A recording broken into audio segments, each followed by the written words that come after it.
અયોધ્યામાં રામ મંદિર ચડાવવાની ચોરીનો કેસ સામે આવ્યા બાદ રામ મંદિર ટ્રસ્ટે મોટો નિર્ણય લીધો છે। 11 જુલાઈએ ટ્રસ્ટની બેઠક બોલાવી છે, જેમાં અનેક મહત્વના નિર્ણય લેવાઈ શકે છે। ટ્રસ્ટે પોતાના 2 પદાધિકારીઓ મહાસચિવ ચંપતરાય અને ટ્રસ્ટના સદસ્ય અનિલ મિશ્રાના રાજીનામાની પુષ્ટિ કરી દીધી છે, જેના પર ટ્રસ્ટની બેઠકમાં અંતિમ નિર્ણય લેવામાં આવશે। સૂત્ર મુજબ ચંપતરાય આવતીકાલે અથવા એસઆઈટીનો ફાઇનલ રિપોર્ટ આવ્યા બાદ મીડિયા સાથે વાત કરી શકે છે। હાલ તેઓ મહાસચિવના પદ પર યથાવત છે। ટ્રસ્ટના કોષાધ્યક્ષ ગોવિંદ દેવગીરીએ કહ્યું કે મંદિરમાં બનેલી આ ઘટનાથી તમામ લોકો દુઃખી છે। ટ્રસ્ટના અધિકારીઓને સોંપવામાં આવેલી ચાંદીની ઈંટો અને આભૂષણો સંપૂર્ણ રીતે સુરક્ષિત છે અને તેનો સંપૂર્ણ હિસાબ રાખવામાં આવ્યો છે। ગોવિંદ દેવગીરીએ દાવો કર્યો કે ભવિષ્યમાં આવી ઘટના ન બને તે માટે ટ્રસ્ટ મહત્વના નિર્ણયો લેશે। હાલ તેઓ મહાસચિવના પદ પર યથાવત છે। ટ્રસ્ટના કોષાધ્યક્ષ ગોવિંદ દેવગીરીએ કહ્યું કે મંદિરમાં બનેલી આ ઘટનાથી તમામ લોકો દુઃખી છે।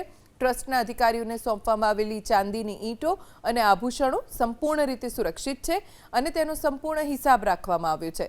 ગોવિંદ દેવગીરીએ દાવો કર્યો કે ભવિષ્યમાં આવી ઘટના ન બને તે માટે ટ્રસ્ટ મહત્વના નિર્ણયો લેશે।